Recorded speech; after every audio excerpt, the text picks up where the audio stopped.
Alright, so I'm going to be showing how to open up and disassemble this Toshiba Satellite P55W. This is a, P55W-C5200. Alright, so the model number is right there.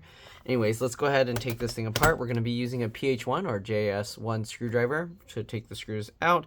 These screws on the side or on the corners here are missing for some reason. So we're going to go ahead and remove the rest. All right. So the customer's computer is running really slow. Hard drive turned out to be bad. I cloned it to an SSD. Luckily, it was good enough to clone. And yeah, we're going to just swap that. So while removing the screws, you want to keep them in order. The way I do that is I put them flat side down like that on my desk in the pattern I remove them. So you got 3 here, and then 4 here. All right, you don't want to mix them up because they can be different size, shape, and lengths. And if you do, you could cause damage to your computer. All right, if this video helps you out, please make sure to like, comment, subscribe, share my channel with others so that they can learn how to upgrade and repair their devices as well. And if it helps you save a bunch of money, please consider contributing a little to the channel. Every little bit helps and allows me to continue making these videos for a living. All right, let's go ahead and continue removing the rest of the screws here. All right, if you can't contribute that way, it would help a lot if you could watch a few of my other videos, if I didn't already mention that, and then like and comment on those as well. I also have another channel called It's Been Reviewed and More, and that one I need to get to 1,000 subscribers, so if you could subscribe to that one, that'd be greatly appreciated. All right, anyways, now that we got all the screws out, let's see how we can pop this. I'm going to get my fingernails in the little gap between the bottom cover and the palm rest, and let's see if we can pop it this way. Okay, I'm going to push with my thumbs on the back while I pull with my fingernails. Obviously, if you don't have fingernails, you can use pry tools. Oh, this cover's broken. You see, they like dropped it.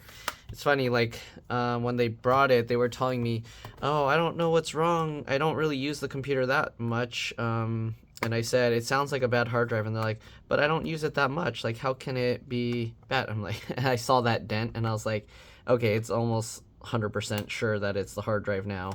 But yeah, all right, I don't know if they have hidden screws under this. Sometimes they do. No, they don't. Okay, so that's good. We'll stick that back down. All right, so it's being a little tricky around the back here, so let's get under this little portion here and then pull that back. Most likely there's some strong clips going on there, so go in the gap there and then same thing, kind of pulling it back. Okay, all right, and we got most of it up. It seems like maybe the clips went back down here or something. It's holding on there. For some reason it's holding on there. Let's try and go from this side because we unclipped everything else over here. And let's see, okay. So now that we got that, we're gonna just slowly, carefully lift it up this way just in case there's some wires attached, I don't know. Okay, nope. All right, so I was worried that this button might be like linked to the actual casing. Okay, so this computer, you can see it's pretty dusty in there. So let me actually clean that up real quick and I'll be back. There's 2 slots for RAM, but we'll go over all of that once I finish cleaning it. All right, I'm back. So let's pop this back off again. You can see it's a lot cleaner now. All right, dust cleaned up. All right, fan's a lot cleaner. There's no dust stuck in there. Oops, I probably should have done a thumbnail. Okay, so let me get this centered again and then do a thumbnail here. Okay. All right, so anyways, all we gotta do is replace the hard drive here. The computer's already off. You don't need to worry about the battery connection if you're just changing the hard drive or RAM. If you wanna take some extra precaution, you can go ahead, but if you disconnect the battery, you also wanna open the laptop and press and hold the power button for at least 15 seconds. If you disconnect the battery and just do stuff right away, then there's still going to be power through the capacitors and stuff, so it won't really do much. All right, anyways, let's go ahead now and remove the hard drive. So we got this crucial SSD here. I'm going to zoom in here so you can see the hard drive. All right, I lifted this latch up here to disconnect this cable.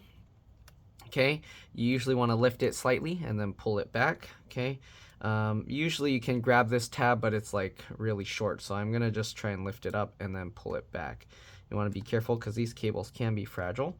All right, next we're gonna try and lift it out from here. Usually this rubber thing's a little flimsy, so what I end up doing, instead of using that, you can use anything that will fit in this the little screw mount holes here for the hard drive. I just take a T8 or a Torx 8 screwdriver bit, stick that in there, and then use that as a lever point, so I get that in, and then I use that to kind of try and leverage it out. Oh wow, the rubber in there is stuck so hard, I don't know. All right, let's try from this side. Wow, it's been stuck in here so long. I think the hard drive is, I don't know. Okay, we're gonna try. So basically I'm rotating it this way and pulling up at the same time. Okay, you can kind of see it's lifting out slightly, but it's stuck in there real good. Let me try and pull on this a little while I'm doing this. Jeez, okay, so there we go. This thing, the rubber was in there so long it kind of just stuck to it. So we gotta be careful because we don't want to lift this too high and then rip that part out. So we're gonna go from here and then do the same thing and pull it this way and then use that to lever it out. There we go. All right, so now that we got that, we can actually pull this out. This doesn't have screws, it's just in with these little nubs here. Okay, so it holds itself in with these little nubs. So we'll transfer this over to the SSD. The SSD doesn't really need this, but it'll keep it from rattling around in the computer. Just fill the extra empty gap. All right, so we'll just get this on here, just stretch it over, and then get the little nubs into the screw holes. Okay, just like that. All right, then we're gonna transfer this over. So this, you don't wanna just pull on this because as you can see, this is kind of clipped onto this portion. So usually what I'll do is I'll pull on this slightly. You'll see it forms a little gap here, and then I'll either get my fingernail or a pry tool in there. So you can see that little gap that forms. I'll get my fingernail into that, and then I'll slide that in there to pull the connector off. All right, you can see how much it came out. Once you get it quite a bit, you can actually pull this easier, but be careful that you don't pull on this cable or pull too hard on just this outer black portion. Okay, so we don't need any of this foil there. We'll set that aside, and then now we'll go ahead and get the connector onto the new one. All right, very simple. This thing just drops into place. I don't think there's anything that goes on top, so you just drop it straight down. Yep, all right, and then we'll get this connector back in. Just make sure it lines up. You might have to go in slightly at a downward angle. Sorry if it's hard to see what's going on here, but just get that in. Okay, there we go. And then when you latch this back down, the edge of this should line up with the black portion or be slightly over it. So there we go. Okay, and then again, we have the slots for RAM. Let's go ahead and set this other thing aside. Okay, so again, we have 2 slots for RAM. So if you want to open that, you just flip this. This is like a thermal thing. So we're gonna pull these 2 latches to the side. It pops up like that, and then you can go ahead and pull this out. And this, they covered the important information. Let's go ahead and put this one back in and then take a look at the other stick and see if that one's not covered. We'll pull this up, pull this to the side, and then get that out. And they covered this one too. So I guess let's go ahead and peel this little sticker out. There's no warranty anymore, so there's no point trying to avoiding warranties. So this is a 4 gig PC3L 12800S stick of RAM, all right? 4 gig PC3L 12800S. You should be okay with any, what do you call? PC3 12800S RAM, okay, which is basically DDR3 RAM, okay? And I'll usually go with the full like speed PC3L 12800S, and I'll just search that when I'm purchasing, or oops, I have to put this upside down, when I'm like going for new RAM. All right, so I don't know what the max size they sell for this stick, but you should be okay using any. If they have 8 gig sticks, you can put 2 8 gig sticks and have 16 gigs. The only thing is it's usually not very cost effective. The biggest upgrade, usually if you have 8 gigs, you're okay. And then the biggest upgrade after that you'd do is put an SSD. All right, I'd actually even put an SSD and have 4 gigs of RAM, and it'll be much better. Although the low amount of RAM will make the SSD work harder and it will wear it down quicker. So keep that in mind. Having more RAM helps with the longevity of the SSD. All right, the wireless card is here. You'd have to peel off this foam. I'm going to leave it alone, but if you want to remove the antennas, you go from the tail and pull up. Don't try and pry it out from up here. Okay, and hopefully this helps. I don't think you'll need the model information, but if you do, just open yours up and take a look. You got the speaker here. There's some tape over these connectors, so I don't want to peel things out. You got another little connector here. which, geez, I don't know where all that's going into. I think it's going into the screen. And you got the fan connector right there. Okay, you got the most likely LCD LVDS connector here. This is the thicker one, right? It's going up and around. There's so many little cables here. Geez. You got another one here, right? I can't tell what's what. Actually, this bigger one goes to this board, and that's for the USB port, audio jack, and whatever else these things are. These buttons on the side. Okay. I/O battery. So I think there's supposed to be a CMOS battery here, but there's nothing connected. Interesting. All right. Yeah, I'm not going to pull everything else out because the customer's only issue was the hard drive, so I don't want to mess around and then risk damaging things. But here's the DC jack charge port connector, right? Keyboard connectors here. It looks like it has the sliding mechanism where there's two little black plastic things that you slide back slightly. Don't pull too hard because you can rip that out and damage that connector, and then you won't be able to put the keyboard back in. If you watch a few of my other videos, I have some showing that. So if that goes to these connectors here, then most likely this is for the LCD LVDS. And then this one looks like a keyboard backlight connector, this orangey, yellow, brownish color. Usually that cable is for keyboard backlights, all right? You got this little cable here, and then you got these two little ones here. These are for the LEDs, it looks like. Oops, sorry, I'm not even going into view. These are for the LEDs. Hopefully you guys were able to see most of the stuff. I'm assuming this is for the touchpad, but again, I'm not pulling all this stuff out to check. So yeah, and then obviously the battery connectors right there. Anyways, now that we got the hard drive SSD upgraded, sorry if you didn't see the other stuff. Like I was saying, this big cable goes to this board for these connectors. And yeah, CPU soldered to the motherboard underneath the heatsink here. This pulls the heat all the way to the heat spreader or radiator kind of thing. The fan blows the air through there, cools it down. And yeah. All right, I think that's about it that we're gonna show in here.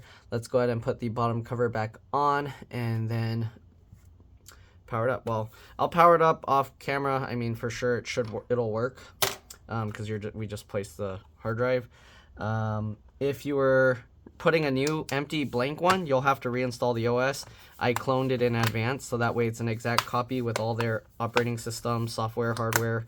Or not, well, not the same hardware because we swapped out the thing, obviously.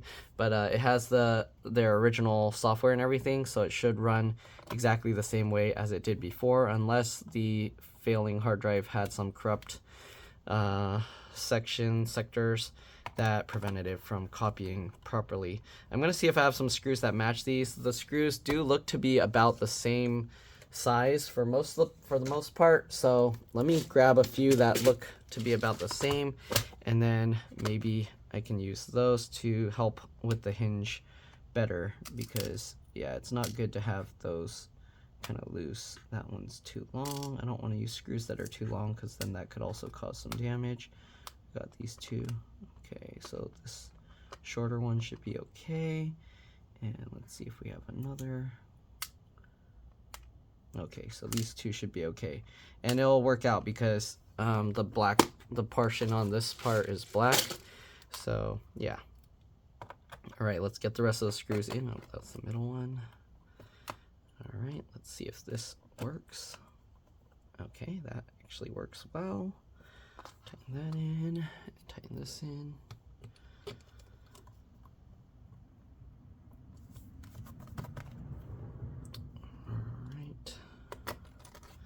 And most of the time, the reason I don't show the computer starting up on camera is because it shows customers' information, and then I have to worry about editing stuff out and blurring things. So I try and avoid doing that. If it does have issues, then I show it in the video, okay, it's still not working or whatever. So anyways, this is pretty much it. Again, hopefully this video helped you guys out. If it did, make sure to like, comment, subscribe, share my channel with others so that they can learn how to upgrade and repair their devices as well. And if it helped you save a bunch of money, please consider contributing a little to the channel. Every little bit helps and allows me to continue making these videos for a living. Again, if you can't help out that way, it would help a lot if you could watch a few of my other videos and then like and comment on those as well, because that's what the algorithm likes. And if you can't And then if you can check out my other channel, It's Been Reviewed and More, and maybe subscribe to that as well. That'd be greatly appreciated as well. I don't know why this was all popping out, but yeah, when they brought it and I was opening it, it was like making popping sounds and it kind of scared me. I guess probably when they dropped it at one point, all those clips popped out. But yeah, all right. And everything else looks okay. They do have a bunch of like broken plastic stuff here. All right, so that's pretty much it. Again, hopefully it helped. Thanks for watching, and I'll see you on the next one. All right, let's drop this. Bye.